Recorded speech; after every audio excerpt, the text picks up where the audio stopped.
The mic. Jim, Claudia's making her speech. Turn around.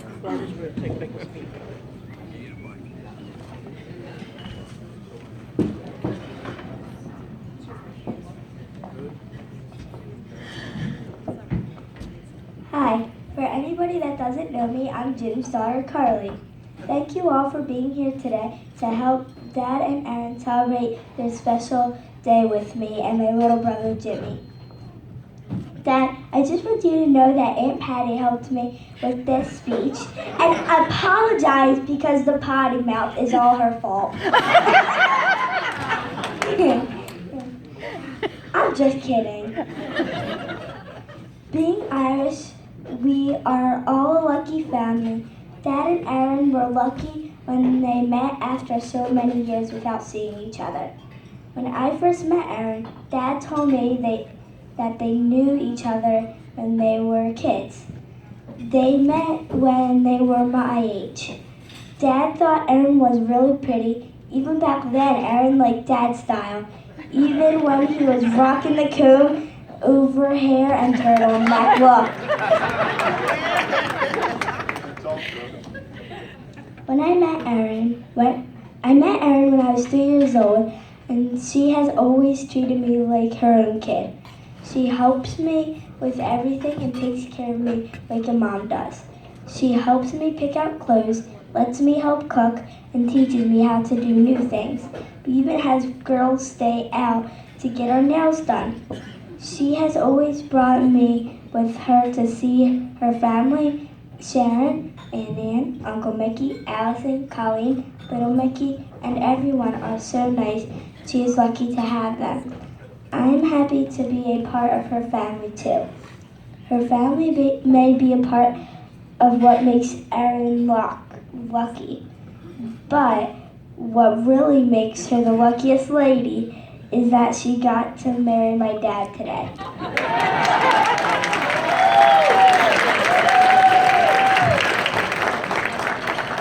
My dad is lucky too because Erin is a really great person. So great that she deserves a good husband. Thank God Dad snatched up her before she found one.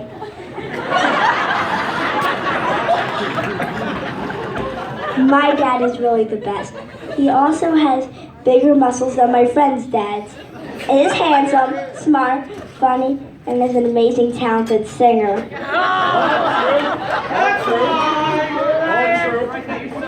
Not.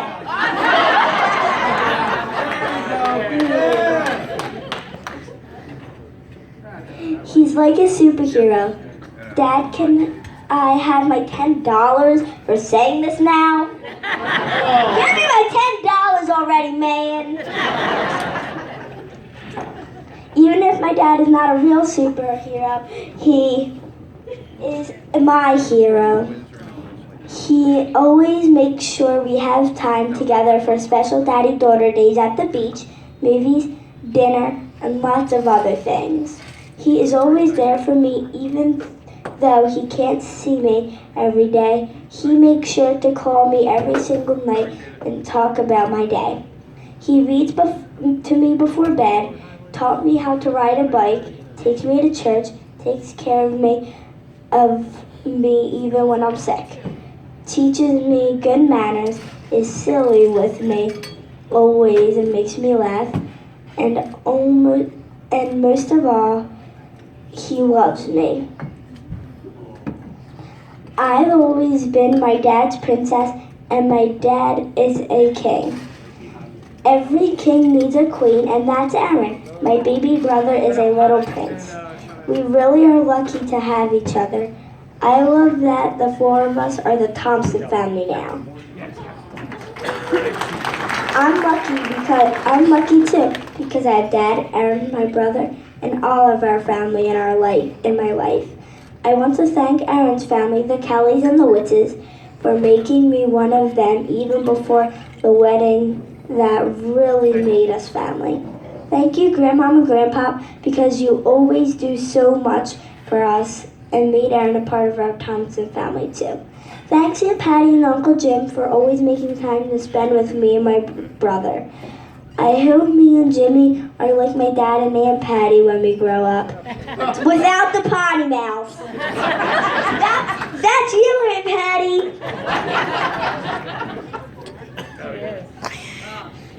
It's gonna be the baby's first word. Erin, now you're the potty mouther.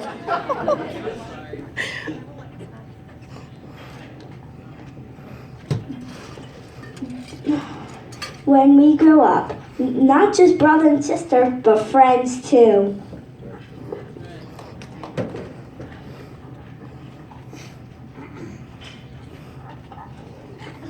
Thanks, Daddy and Erin, for everything you do for me and for making me such a big part of the wedding, and most of all, my baby brother. Thank God for making this day possible for my dad and Erin. I'm so happy they met again and fell in love and know they will be together forever. Everyone please raise your glasses and a toast to Daddy and Erin. May the luck of the Irish lead you today will be with you always. Sláinte.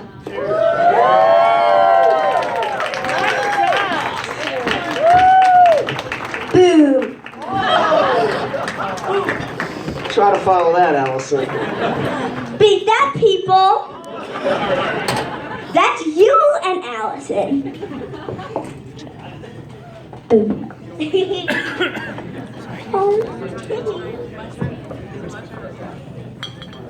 Dad and Erin, have a lovely rest of your wedding day.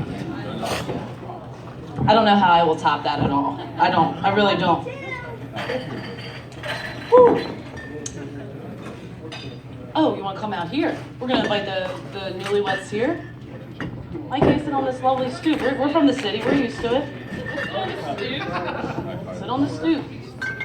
We can stoop it. Good, because I would love to. Whew.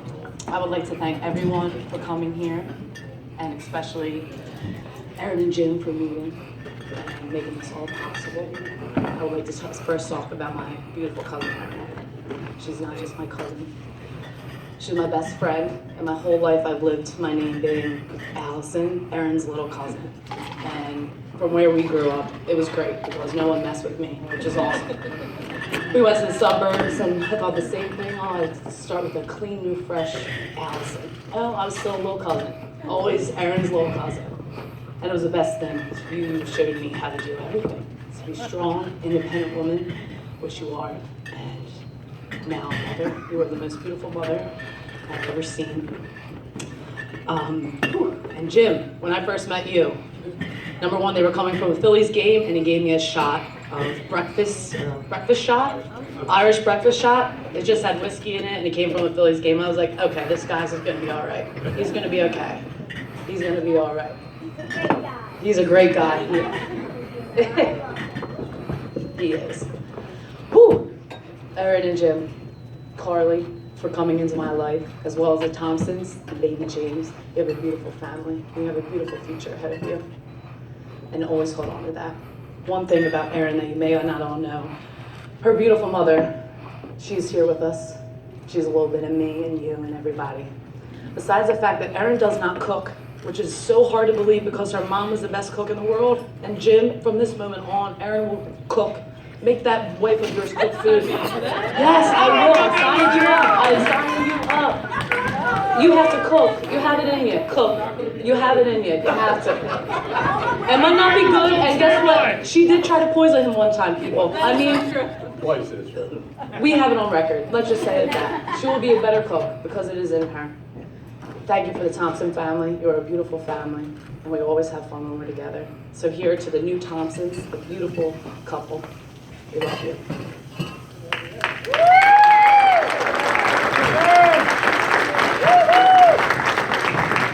Now where's Dustin? I just took your shot. Are you all ready for this one? Very funny. I don't know if I can follow you guys. Believe that, man. Can everyone see them? I just want everyone to look at them and all their eyes be focused on them. Can everyone? Yeah? Do you guys feel nervous? Because I am nervous. I gotta be nervous. You gotta be nervous. No, all right. All right. Let me see. Next. All right. Okay, Erin. When I first met you, I knew we would be friends. We would be great friends. You're strong. You always open your home to me when I want to come stay over. You will always keep that guy happy. You're beautiful. And I just knew from the very start when we first met we would be great friends. And don't worry, Jim, I'll work you in here somehow. No, most importantly, you make my best friend very happy. And that's why I love you. And I want to welcome you into the family. But first I got to spend a little time on Jimmy and us, because it is the best man speech, so I got to talk about him a little bit, and he would be upset if I didn't talk about him. So, yeah. So Jim, okay. Where's all the stuff on you? It's gone. All right, I'll have to wing it. All right, so. Jim and I, we met in first grade. The first time we met, he came running down the hall. I don't remember this day, but my parents tell me this story. Some little blonde kid came running down the hall like, Dustin! Oh! And just ran into me, gave me a big hug. And then he walked away, and they're like, who's that? Is that your friend? I was like, I have no idea who that kid was. And ever since then, you know, we saw each other in class, and he always talked to me. I talked to him, and then we found out he lived on Carroll Street, and I lived on Dix Ave in Southwest. And we had no idea where the streets were for like weeks, until one day he asked his parents, I asked my parents, and we found out that we could actually see each other's houses from each other. And then the next day, I think it was probably, I don't know, at least the next weekend, 7 o'clock in the morning, he shows up at my door, knocking on the door, with a football under his arm. Like, yeah, can Dusty come out and play? My parents are like, what the heck is this little kid doing? Where is he from? And my mom's like, or my mom wasn't even awake. We were all asleep. My dad's up that early. He's like, well, they're not even awake. You go come back later. So he comes back maybe 30 minutes later.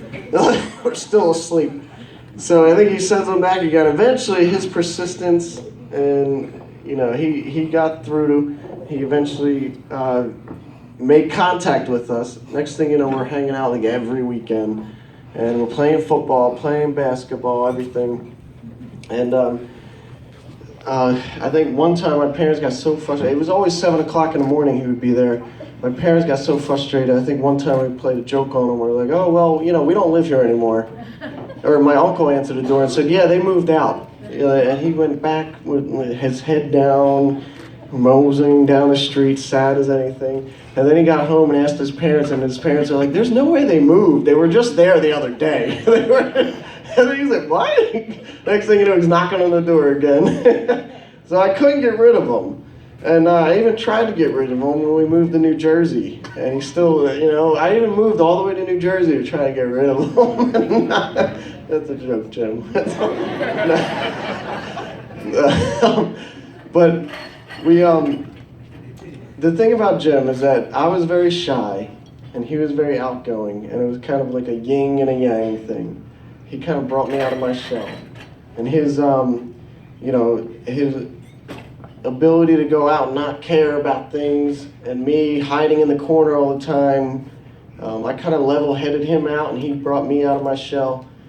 His flamboyancy kind of brought out my, and I mean flamboyancy in the way, if you read its definition, it says, I'm telling you, look it up. It says a person that draws attention to them because of their stylishness. Okay? So, anyway. So, we were yin and yang. Next thing you know, we're best friends, and we're hanging out. We're sneaking in the X Games, getting in the free. We tagged along with a family. That we pretended to be kids of a family, and we ended up in the super box. Except they went to one super box, and we found our own little super box, and we're like 15 years old drinking in a super box by ourselves with all the beer we can drink. We went up on stage. There was a lip. We were trying to meet girls at a concert or a theater. Huh? Oh, yeah, we didn't drink when we were that young. We went to a theater, and we wanted to meet girls, so we pretended to be part of the theater club, and next thing you know, we were told to come up on stage and start singing. We had no idea what to sing about, so we stood there like Milli Vanilli, like, but these are some crazy things. So the thing is, when me and Jim were together, there was nothing that could stop us. And and now even though I joke around trying to get rid of him, I couldn't get rid of him, but I'm glad I didn't, because now I'm a little more of an extrovert. I can actually talk in public. Otherwise, I probably would end up being this little shy kid. I remember he used to sit in the middle of the street as a kid and say, "All righty then," in the middle of the street when a car coming straight at him. I was like, what the hell is this little kid doing? I don't know who this is. But that craziness kind of came off of me a little bit, got me out of my shell. So, growing up, you're my yin and yang, I guess you could say. And Patty, maybe we dressed alike a couple times, but now Jimmy's met his match, and he needs somebody to put up with you, to be honest. And there's not many ladies out there that can do that. So I find it amazing that Erin can put up with that and let him be himself and let him think he's the king of the house. Right? He's the biggest king I know, with the biggest muscles. Yeah. Is he? So, anyway, Erin, thank you for taking care of him. Thank you for taking him off the market. Thank you for taking him out of my hair. And I welcome you to the family. And I would love, he's my brother, and thank you. I'd love to call you my sister. Oh, hold on. I gotta get my cheers, right? The best man cheers. So if everyone lift your glass in the air on the count of 3. 1, 2, 3. Jim's the lucky guy. Hold on. Let's try that one more time. Jimmy Thompson, you're a very, very lucky man. Okay. 1, 2, 3. Jimmy Thompson, you're a very, very lucky man.